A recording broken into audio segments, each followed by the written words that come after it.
On est en 1986 au large de l'Écosse, en pleine mer du Nord.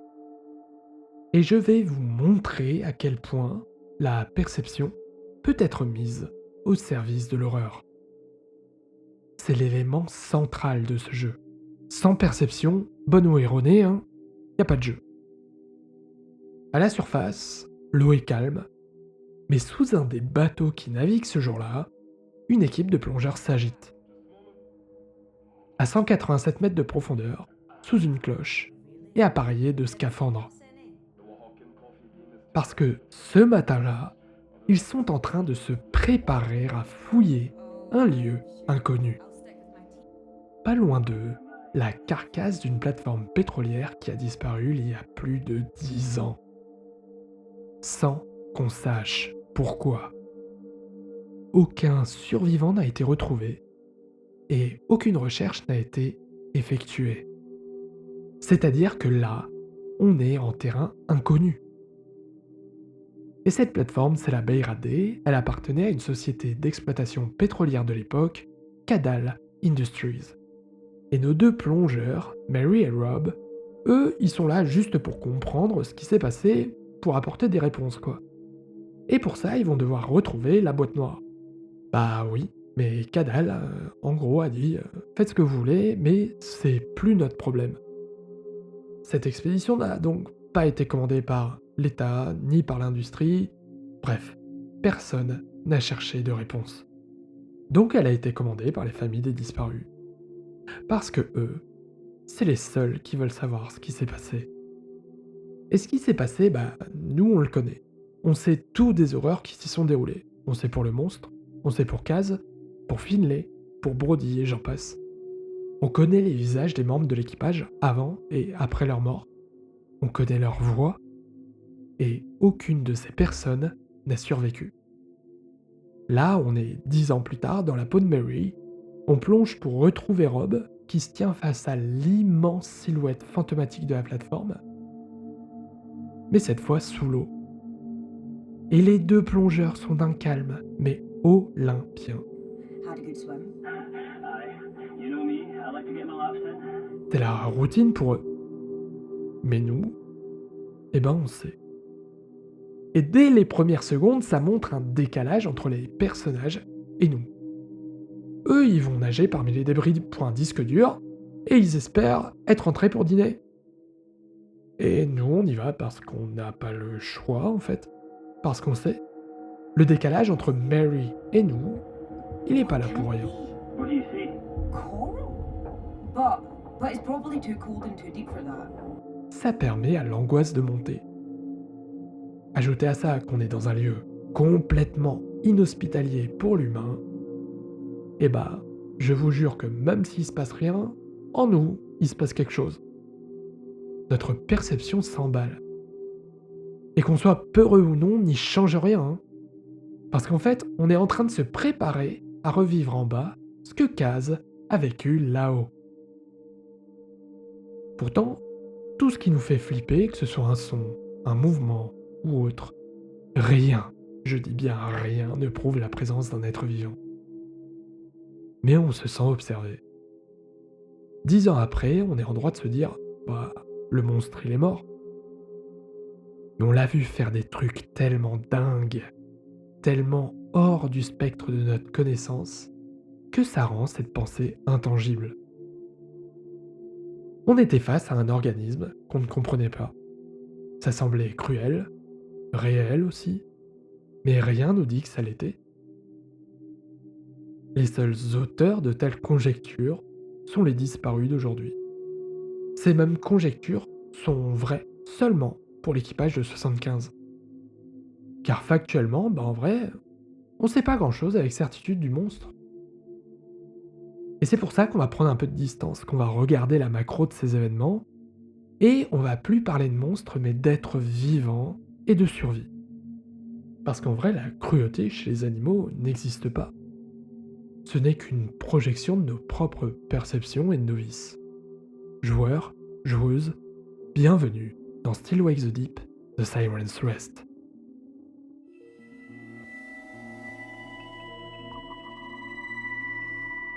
Bon, c'est bien beau tout ça, mais c'est qui Mary? Pourquoi on la joue elle? Ce qu'on apprend assez rapidement d'elle, c'est que, évidemment, elle plonge à un niveau qui est professionnel et qu'elle a rencontré et côtoyé les familles des disparus. On comprend aussi qu'elle a une trentaine d'années, pas bien plus. Ça, je sais plus vraiment comment je l'ai appris, je sais plus si c'était dans le jeu ou en lisant la FAQ des devs. En tout cas, c'est le cas. Ce qui fait qu'en 75, elle a environ 20 ans. Et vous serez certainement d'accord avec moi, à 20 ans donc, il y a 10 ans c'est long comme période d'engagement sur un objectif avec lequel on n'a supposément aucun lien. Donc on se doute que derrière il y a un enjeu. Et rapidement, bien sûr, on aura cette confirmation, car on aura l'information qu'elle est certainement liée à un disparu. Et ça, en réalité, on l'apprend en lisant à travers les lignes des dialogues qu'elle entretient avec ses coéquipiers. En vrai, c'est jamais vraiment dit, c'est beaucoup de phrases qui peuvent avoir un double sens. Par exemple, au tout début, quand elle rejoint Rob, il lui demande si ça va, et elle répond « Je vais bien ». Et là, en fait, la question de Rob, c'était pas « Ok, est-ce que t'es prête à faire ta plongée à 187 mètres de profondeur ?» Non. C'était « Est-ce que ça va? Est-ce que tu es prêt à faire face à cette tragédie ?» Parce que bien sûr, c'est tellement un objectif qui est personnel pour elle que ce sera elle-même qui nous confirmera cette hypothèse. Et ça, ce genre de procédé, ça montre quand même deux choses. Nous, on sait des choses que Mary ne sait pas, et inversement. Ça crée en fait une sorte de contrat entre nous et le personnage. Un peu en mode, s'il se passe un truc, moi je fais tout pour te sortir de là, mais toi par contre, va falloir que tu me donnes des bribes de l'histoire. Et c'est comme ça qu'on apprend à un moment qui est son père. Enfin, en réalité, les événements l'y obligent, car elle est prise d'hallucinations. D'abord c'est sonore, puis le visuel se rajoute, et on franchira alors le seuil de la cabine de son père. Ce père dont la moustache n'a d'égal que son courage. Il adorait la plongée et il lui a transmis sa passion sans qu'elle le sache. Et là, si certains d'entre vous connaissent bien le jeu de base, vous savez très bien de qui je parle. Cet homme, c'était Brody. Et à ce moment-là, en fait, Mary, elle va nous en dire beaucoup plus que ce que l'on sait à son propos. Parce que ce qu'on sait de lui, en fait, c'est bien peu, et surtout, c'est bien triste. Parce que son courage, en fait, on a pu le voir à l'œuvre, et résultat, il est mort noyé dans de l'eau et du pétrole, avec l'oreille de Kaz à l'autre bout du fil. Ça veut dire qu'on connaît, qu'on est porteur de l'horreur de la fin de son père, sans pour autant pouvoir le divulguer. Et encore une fois, l'horreur, l'angoisse, les sentiments, les pressentiments négatifs, tout ça vient de nous, en fait. En fait, là, on est face à une héroïne qui ne perçoit pas la même chose que nous. Elle est guidée par l'amour, le deuil, et puis sa mission. Elle, ce qu'elle voit, c'est une mission, c'est juste ça. Alors que nous, ce qu'on voit, c'est une descente dans l'enfer. Et c'est dans ce décalage que naît l'angoisse. Et maintenant, normalement, ça devrait être un peu plus clair. Parce qu'en fait, il y a une chose que je vous ai pas dite, mais que vous avez peut-être lu à l'écran. Le second objectif, bien qu'optionnel, est là. C'est si possible ramener des objets personnels de l'équipage. Donc en plus d'être sur une mission totalement personnelle, elle a aussi un plan spirituel, parce qu'une fois qu'on a réalisé ça, en fait, on se rend compte que notre parcours, notre périple devient tout simplement une étape dans le deuil des familles. Et dans cet acte, cette mission dont la finalité est de pouvoir célébrer quelqu'un, le silence est omniprésent. Tout nous ramène à notre condition de mortel. Parce que le silence, toute croyance mise à part, c'est la mort. On entend souvent le métal grincer, des mouvements d'eau autour de nous, mais il se passe rien. En fait, l'objet de nos peurs, si il est réel, ne se montre pas. Et vient un moment où Mary, même si depuis le début elle est un peu comme un roc, en fait elle va montrer par son acte une instabilité émotionnelle. En fait au bout de 1 heure à errer dans les décombres de la baie radée, on découvre une poche d'air qui est gigantesque. Elle devrait même pas exister. Et malgré qu'elle soit professionnelle, qu'elle ait des gestes assurés et qu'elle soit calme en apparence, en vrai elle va faire un geste qui, en plus d'être extrêmement dangereux, va mettre en doute toute la véracité du reste de l'aventure. À partir de ce moment-là, on n'est plus sûr de ce qu'on voit. Parce qu'en fait, elle va se déconnecter du cordon ombilical qui lui permet de respirer de l'air normal et respirer à plein poumon dans cette poche d'air. Et personne de censé ne ferait ça. Et en fait, c'est cet acte qui montre qu'elle perd un peu pied. Parce que respirer de l'air à ce niveau sous l'eau, c'est signer un arrêt direct pour cause d'ivresse des profondeurs. Et donc potentiellement d'hallucinations. Parce que c'est à peine quelques minutes plus tard que des manifestations de potentiels troubles psychiques se présentent. What the hell? Wait, what the fuck? Hello? Stupid.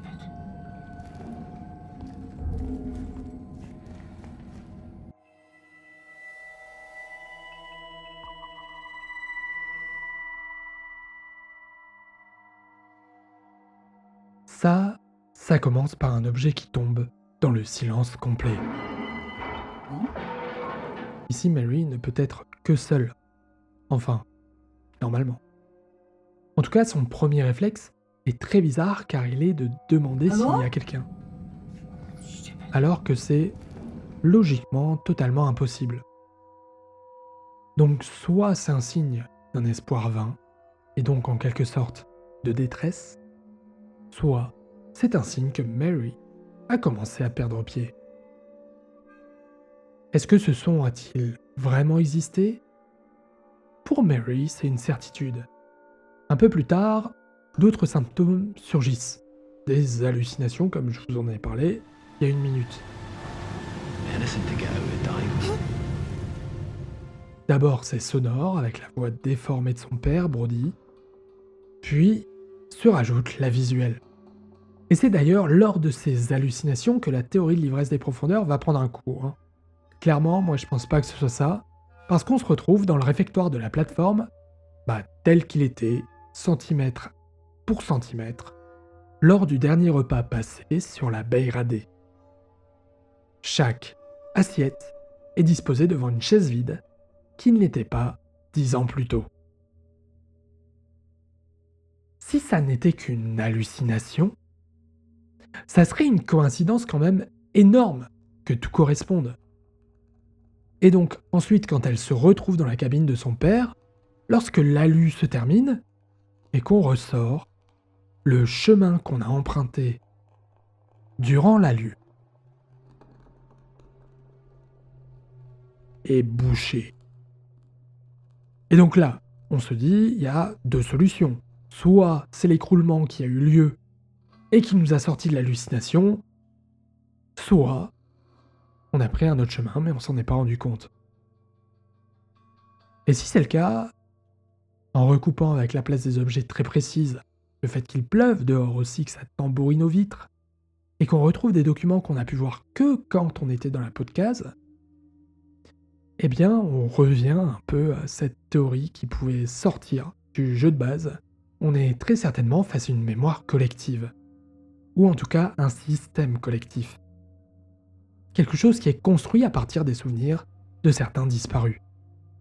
Et, comme on l'a vu en 75, s'il y a une mémoire collective, il y a The Shape.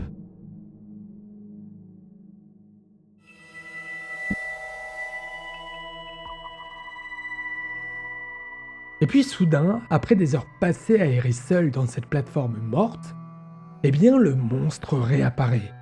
The Shape est là, rôdant, sous une autre forme, celle de la sirène. C'est un corps sans forme réellement défini, un amas de chair, d'os et de pétrole qui se déplace dans les eaux profondes et troubles. Cette créature semble s'exprimer à travers la voix déformée du père de Mary.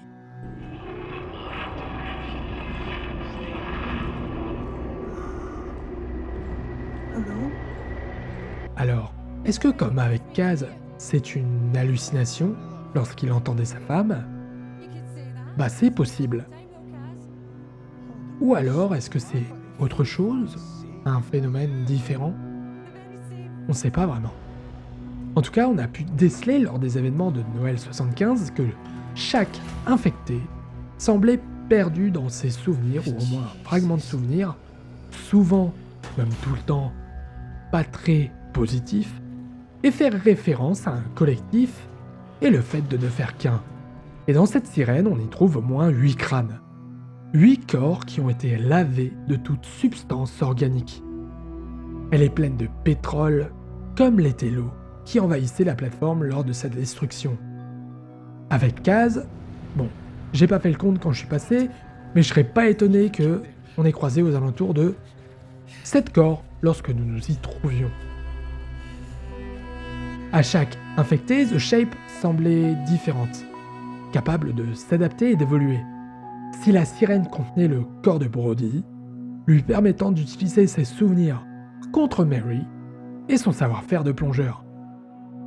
Elle contiendrait alors la mémoire de 7 autres personnes qui lui permettraient de connaître les lieux par cœur.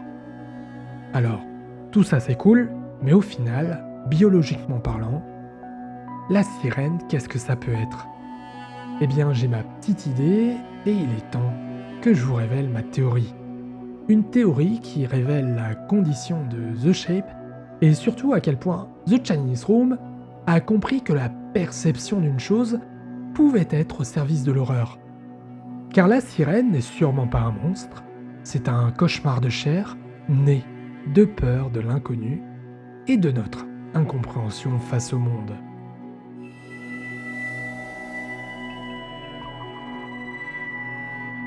Dans ce jeu, qu'on soit en 75 ou en 86, on nous balance à la tronche la perception de celui qui vit l'histoire.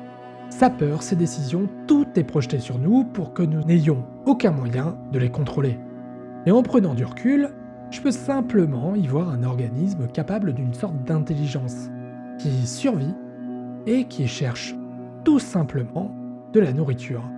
Et sur notre planète, il y a un être qui se rapproche fortement de ce monstre, c'est le blob.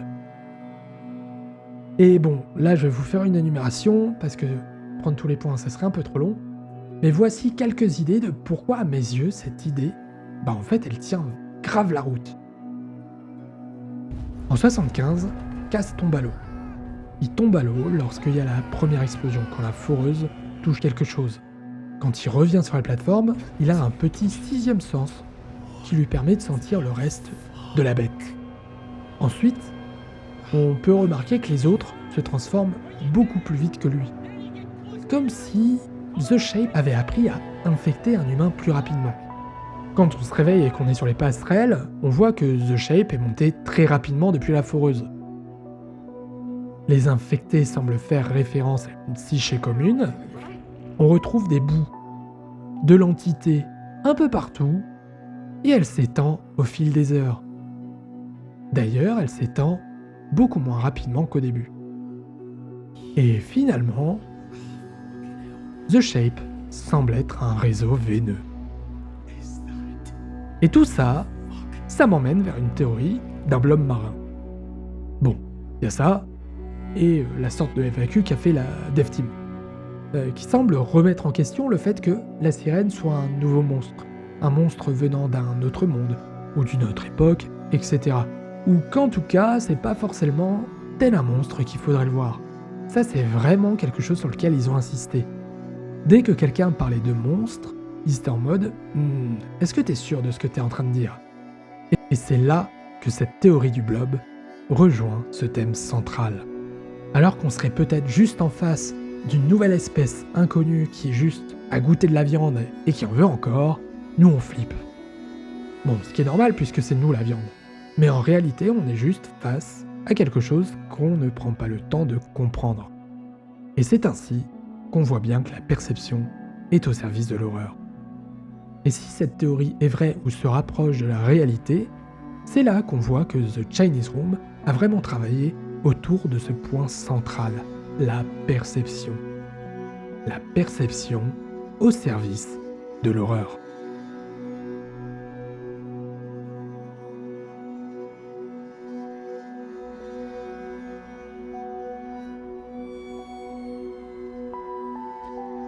Cette perception nous mène à croire à prendre pour vérité notre simple expérience. Mais en réalité, la vérité de l'un n'est pas la vérité de l'autre. Pour Mary, cette journée est certainement la plus éprouvante de sa vie. Elle porte sur elle le fardeau, l'espoir de toutes les familles impliquées, en plus d'essayer de conclure le chapitre de son père. Elle fait de même pour toutes ces personnes. Et elle trouvera peut-être le corps de son père, ou peut-être la sirène. Mais ce n'est pas un monstre. C'est une mémoire déformée faite de chair et de souvenirs, une trace, un écho des âmes qui nous ont quittés en 75. Une créature qui ne cherche qu'à survivre, et nous, en la regardant à travers les yeux de Mary et de Kaz, on y voit notre propre peur. La peur de l'inconnu, de l'inexpliqué, de ce qu'on ne pourra jamais totalement comprendre. Au final, The Chinese Room réussit le tour de force de nous faire peur, à la fois par l'histoire, par nos perceptions, mais aussi par notre faculté à voir le mal, là où il n'y a que l'ordre des choses. Car Still Way the Deep n'a pas pour vocation finale de nous parler d'un monstre, sa finalité c'est de nous parler de ce que l'on a tout au fond de nous.